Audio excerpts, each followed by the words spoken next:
Hey, so since Hobie wasn't in like the last couple videos, I put him in a little bandana. You get a tiny amount of Hobie content before the video starts. Okay, great. I didn't do my hair, so it's gonna be also extra fucking wild. Enjoy that. Go lay down. He didn't like having his little bandana on, so it's already come off. Hi everyone, my name is Nexos Floof. While I'm getting set up here, I want to talk to you today about what I think is the big learning curves in terms of playing Genestealer Cults and how you can get the most mileage out of at least your neophyte hybrids. There is a technique that is very unique to what I believe to be just Genestealer Cults, and it's to do with strings, right?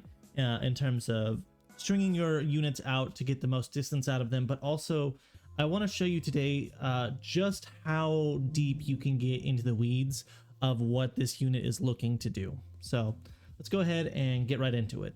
Hobie, do you want to roll the intro? I got no more treat. That's all I got. Well, just roll the intro.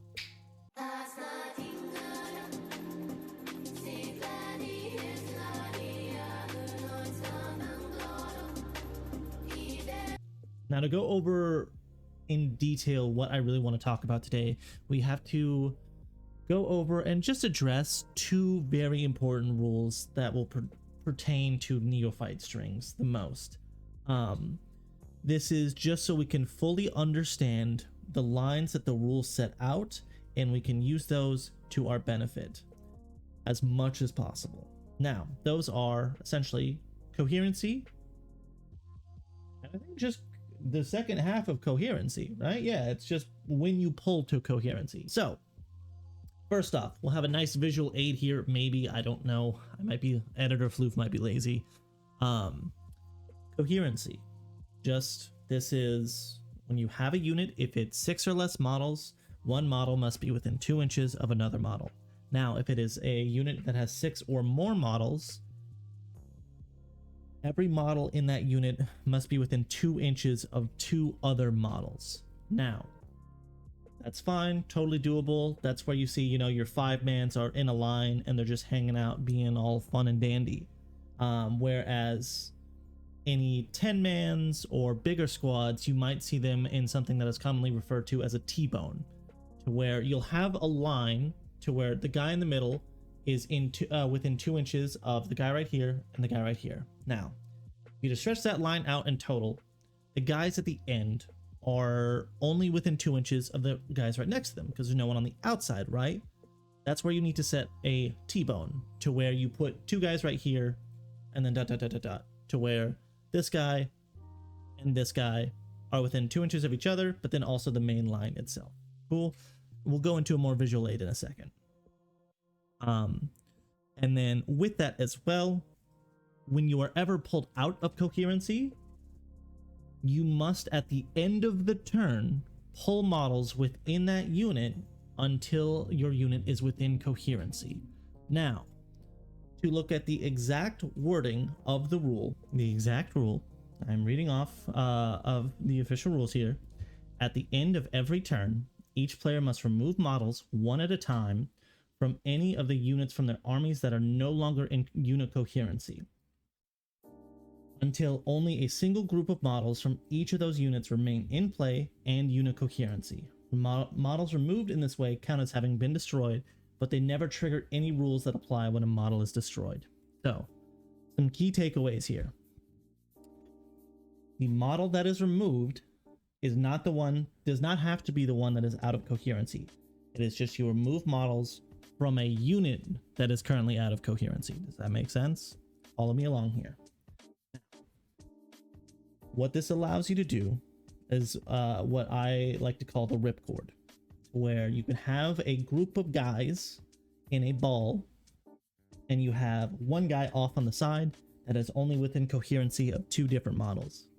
And for whatever reason, if you need to pull models at the end of the turn, either you got charged, or essentially it would just be you're charged and touched, right?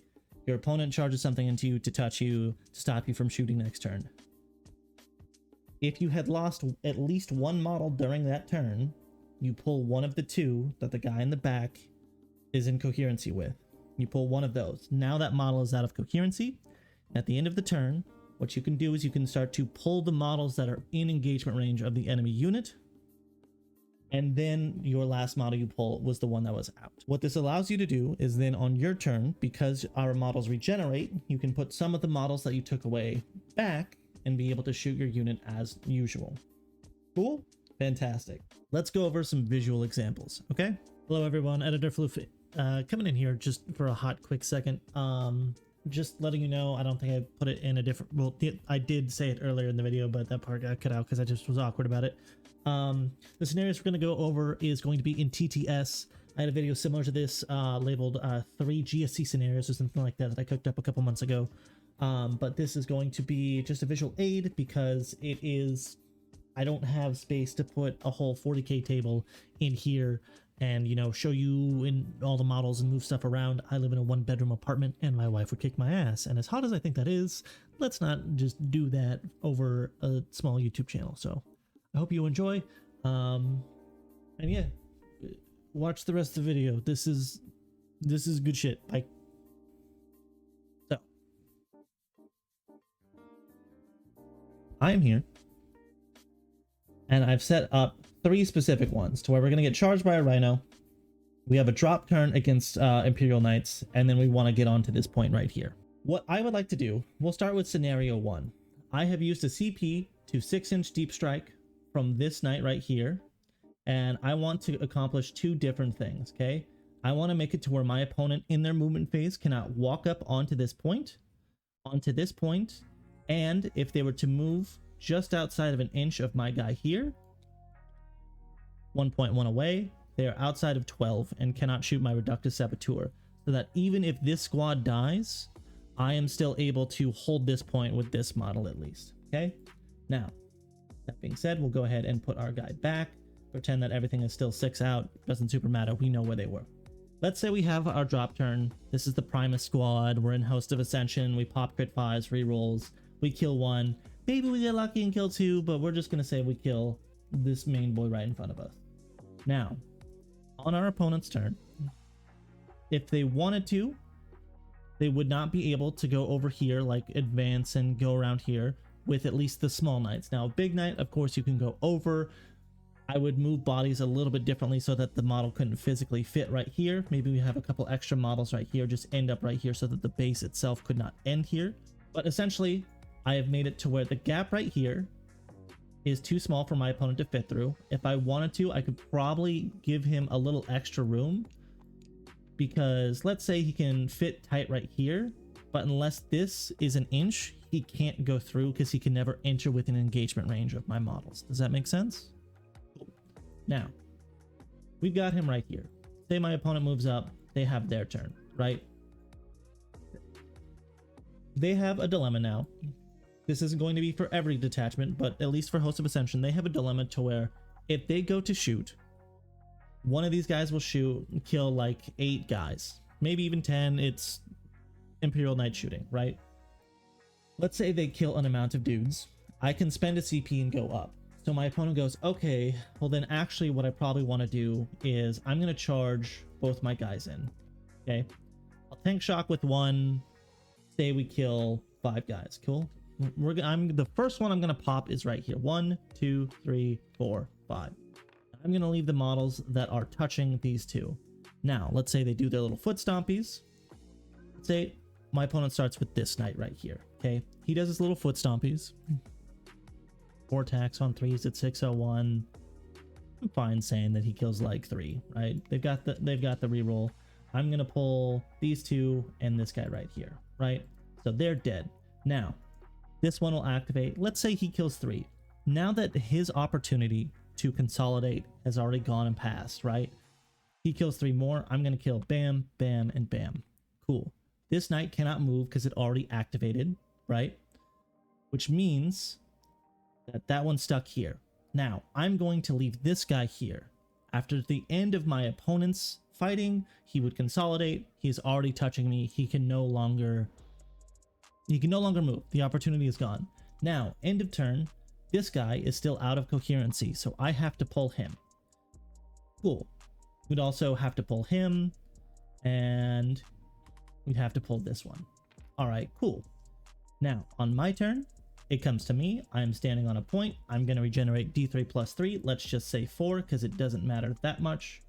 We're going to take the heavy weapons, put them back up here. Boom, bam. Now, when I set up, they have to be within 2 inches of 2 models back when they're set up. So I can go a little bit forward, right? So long as I'm within 2 of, let's just say these 2 models, the Primus and the other guy. Boom, bam. Set them up right here. If I want to move, I can totally do that. Otherwise, I can just chill here. And even though I regenerated, I have not counted as moving. So I can get the heavy bonus and shoot in, maybe get some more damage here, right? But either way, I have protected my primary and stop my opponent from being able to move up onto these 2 objectives, right? As well as I have protected my Reductus Saboteur. Cool, great, fantastic. Moving on to one of the ones I talked about earlier of the Ripcord, right?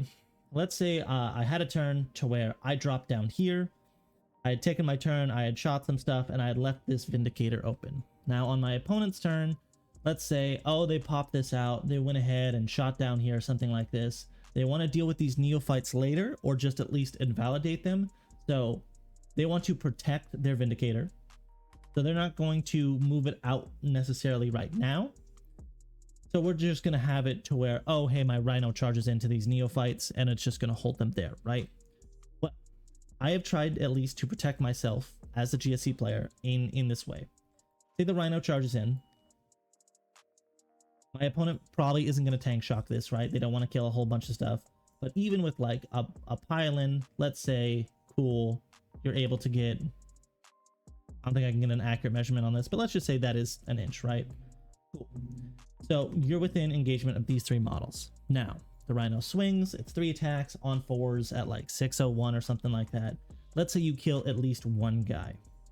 Well, what I was talking about earlier with the Ripcord, this model is only in coherency with these 2 guys. So if I have at least 1 guy die in this situation, I go, boom, he's dead. Now this model right here is only in coherency with this, but he needs to be in coherency with 2. So now I have a unit that is out of coherency. The rules state that I have to pull models from a unit that is out of coherency, not models that are out of coherency within the unit. Does that make sense? So I just have to pull models until I have coherency. So what I'm going to do is I'm going to pull this guy, I'm going to pull this guy, and I'm going to pull this guy. Now by pulling him, I also knock these 2 out, so sure. So cool. I lose this amount of models, right? That's rough. It really is. However, on my turn, I regenerate 3. So we're going to say I go here, I go here. Is there any special weapons? Sure. We'll go right here. We'll put these 3 guys right here. Now on my turn, I am able to, if I want, go ahead and pour all my guns in this Vindicator, maybe kill that, and then use this guy as a charge target to where I charge the Rhino and touch with a bunch of guys, so maybe the back guys are able to get onto this point, right?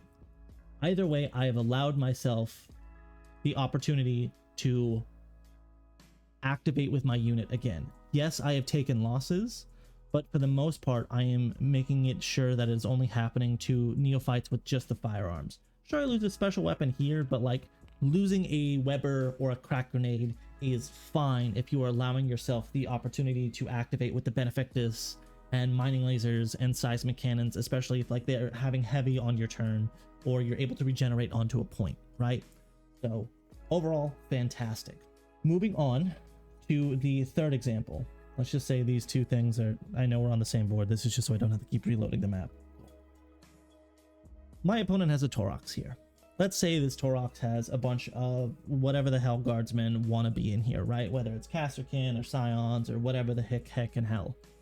They have this point sticky. I like rapid ingressed here and I had walked up, maybe blew up a tank. Who knows? We do cool GSC things, right?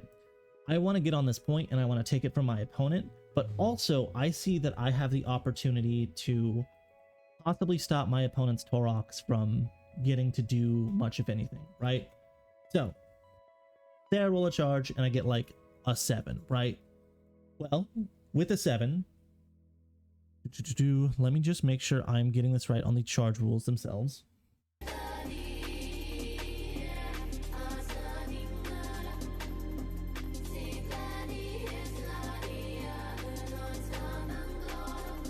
Now, with charges, islands, and consolidates, and just overall strings, one thing that needs to be remembered is that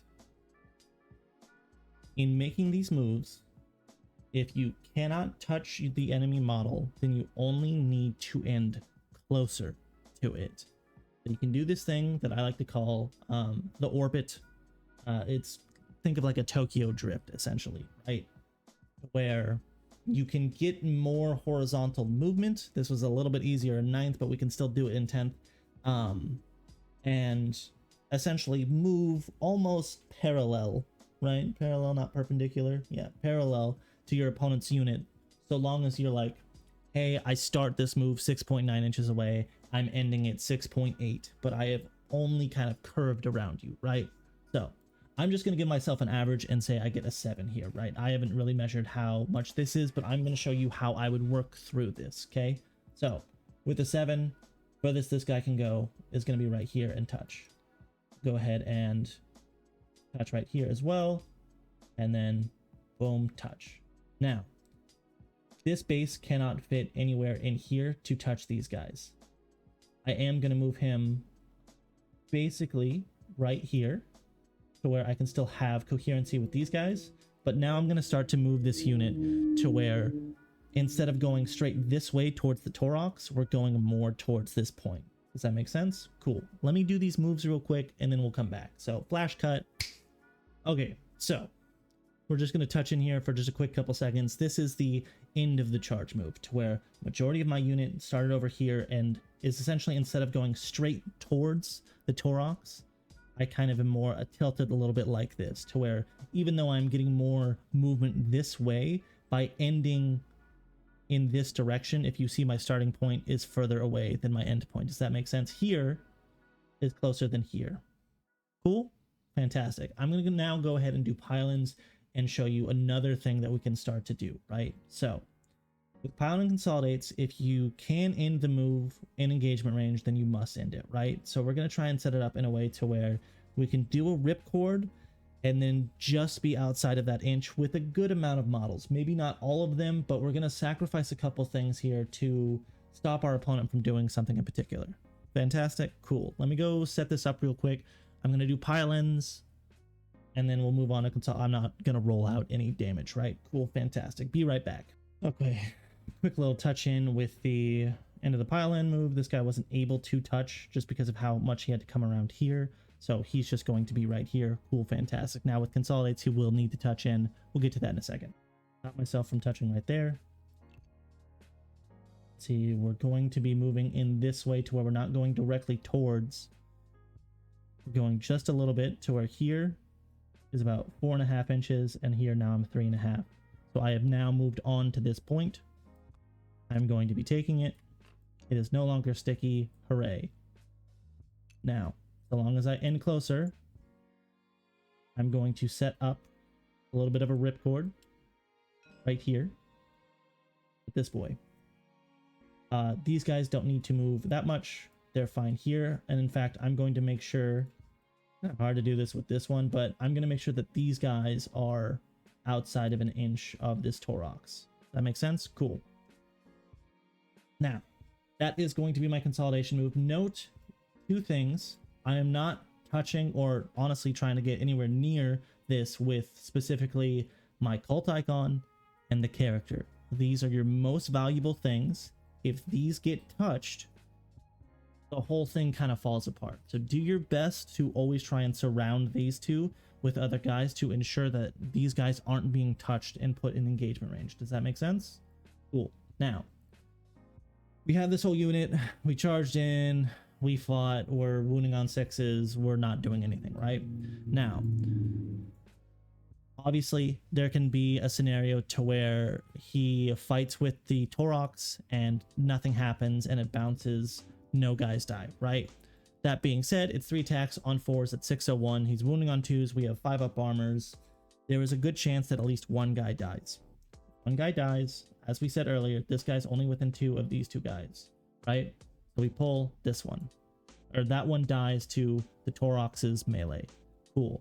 Now we are out of coherency with this guy right here. What I'm going to do is at the end of the turn, I'm going to pull this model, I'm going to pull this one, and this one. I am now outside of engagement range of this Taurox. And then I will pull this boy right here. What this allows me to do is that while they can totally disembark right here, and if you wanted to maybe have some acolytes come in here or other stuff in your army, maybe you were able to fully surround the thing with neophytes to stop it from going through the wall, that's fine. But for right now, what this has allowed us to do is we are outside of an inch of this Taurox, right? In their turn, they can no longer move this model. They would have to be in Hammers of the Emperor and spend the CP to move it through walls, right? Because he can't fit out this way.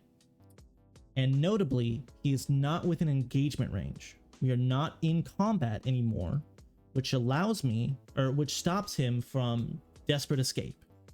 He can't fall back over me because we're not engaged. So he can't enter in here. He can't pivot and rotate to fit out here because now he's within an inch of my guy. It doesn't work like that.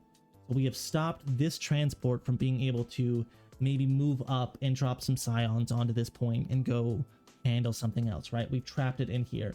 As well, all of our guys that were over here with the 7, they get to somewhere in here, and then Pylon and Consolidates get you another 6. Our back row obviously is able to get up into here, and the guys that we had up in the front are, with that 13 inches of movement, essentially able to get onto this point. And it might be unlikely that we hold this point. Let's see the open top.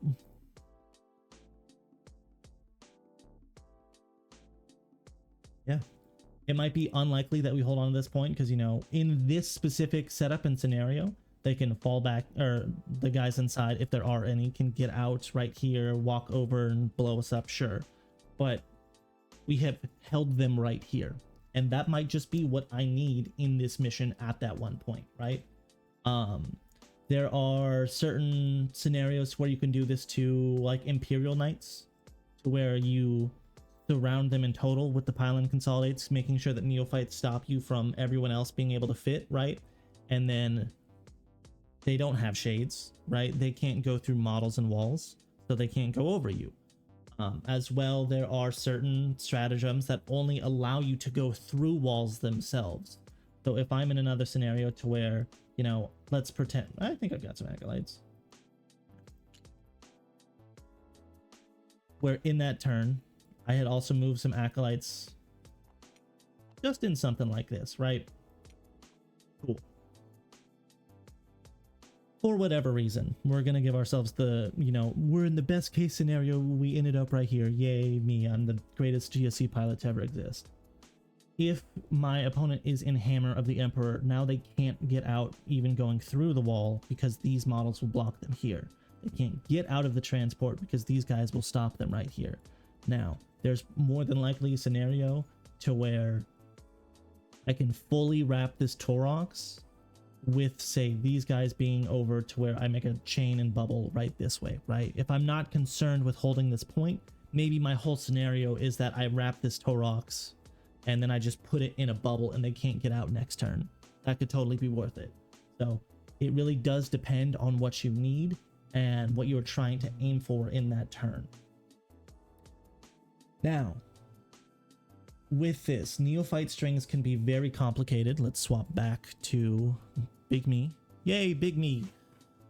Neophyte strings can be very complicated because a lot of times you can be in a scenario to where you're trying to set up this fancy little, I'm gonna big brain you, and you didn't really need to do it, and you're just eating your own clock and maybe giving your opponent extra sightlines that you didn't super need to.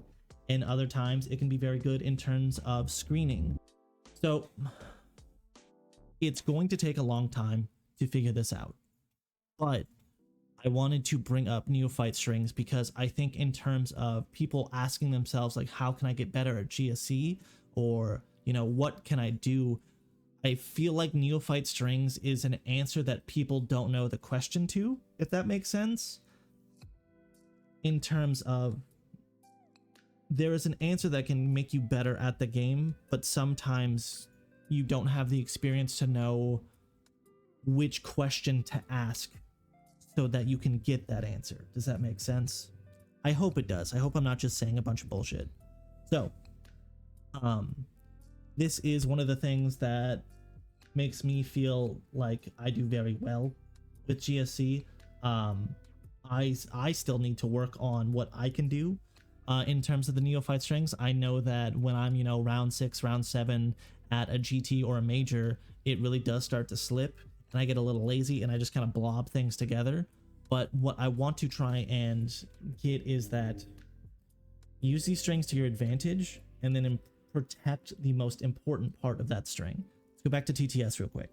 Like I said, the two most important models in these units is your cult icon and your character. If it's an unled squad, then all that matters is this guy right here. Oh god, head from Mineshaft 437, right? This little idiot. Because here's the thing, is that say I'm an idiot and when this guy charged in, for whatever reason, I had my Benefactus right here, right? When I need to pull to coherency, sure, I could pull the Benny. I think you can pull characters to coherency. That is a stupid move, right? Because I just lose out on a major damage amplifier. So what I'm probably going to try and do now is if my characters touch, is I'm going to use Pylon and Consolidates to like try and get here, get as much movement, get towards the point, and then maybe try and regen onto it to like go for a primary move, right? But either way, I'm still now at a very big disadvantage. Now, say the character's back here, but the cult icon was touched. Hey, do you want to know what model I can't pull? The cult icon. Because if I pull this one, and sure, I can do the engagement thing to where now all these guys are out. These guys wouldn't come back. These 3 that were touched right here, they wouldn't come back. I have no more regeneration anymore. The regeneration is tied to this cult icon. So you need to protect this model with your goddamn life and with the character as well. Think of it essentially as where is the cult icon? Ah, right here. Think of these both as characters and they need to like get down Mr. President, throw them in a bubble, right? To where, hey, you can touch these guys around me, but with my best efforts, if my opponent charges in, right, and they go in and they touch here, I want to touch wherever. I want to make sure that they aren't able to touch my Primus or my cult icon, right? Say we get in here, boom, bam, tank shock, 4 guys dead, cool. You kill these 4. Oh, with feet stompies, you kill 3 more? Sure, fantastic, dude. I'm gonna let you kill this one, and like this guy. That way he's out of coherency, so I can go pull, bam, on my turn, regenerate these 3, try and do my best to blow you up, right? Protect these models with your goddamn life, all right? The thing with GSC, you need to be smart and realize that your models are gonna die. Be smart. Use their deaths to your advantage. Don't just use your guns and your movement and your offensive profile and your defensive profiles to win a game. Make sure that even when dying, you are getting an advantage. Die smart. Does that make sense? Cool. I hope this is helpful. I hope the examples make sense. And I hope you use this to the best of your advantage. I will give a forewarning. I would advise you, and just hear me out here. If you're in just a funny haha game with your friends, maybe don't do this all the time, right? Maybe don't be the most sweaty gamer that you need to be. If you're at a tournament, and you know, that's a whole nother thing. If you're at a GT, an open, anything like that, do whatever, right? Because you are there to win. But if you're up against like newer players or something like that, understand that sometimes this doesn't need to be done, right? You don't always need to do the best thing. I hope this makes sense. I'm just trying to say, don't be an asshole with this, right? Use these moves in the correct context. So if you're at your friend's house and you're playing in the garage with fucking beer and pretzel on the side of the table with a bunch of cardboard terrain and y'all are having fun and he's got this cool thematic Dark Angels army, maybe just don't try and fucking shit stomp your friend, right? Now, if you both want to play hyper competitive and you were, you know, practicing to do that, sure, totally. But just understand what I'm trying to say here, okay? This game is a hobby. This game is a game. You can have these tools, but also know that sometimes I don't need to use them, right? When I am coaching someone or I'm introducing someone new to the hobby, like they're just getting into 40k, they got their cool army, and they want to see what Genestealer Cults does, I don't use every tool at my arsenal. I don't go all out this one time, master, I'm sorry, and then, you know, just go Super Saiyan on their ass. Understand when and where to use this. So I hope I'm not talking too much on this bit, but like, I feel it is important to note that, hey, let's also take a chill pill sometimes. So I hope you guys enjoyed this video. Thank you so much for watching. I do want to give just a quick note here and just say thank you. All of you. Everyone who watches my videos, who likes, who comments, who subscribes, those that have donated to the coffee, those that have joined the Discord, because you made this possible. I'm a little annoyed because I got a screenshot of $9.99 and then 1001 and I didn't get the actual flat 1000. Two of you need to unsub. I'm kidding. But this, I didn't think I was gonna hit that. I thought I was gonna make like 2 or 3 guides. People were gonna say, damn, this shit sucks. And then I'd stop making content. But 1,000 subs at least makes me think that I'm doing something right, that what I'm saying does make sense. So thank you for allowing me to try and be a good person within the community. I appreciate all of you so much. Once again, if you have not joined the Discord, the link right here, also in the description. If you like what I do and you want to leave a tip, coffee down in the description. You're under no obligation. And yeah, thank you so much. Have a great day. Love you all. And let's roll the outro. Oh hey, look, I'm in a computer. Okay, goodbye.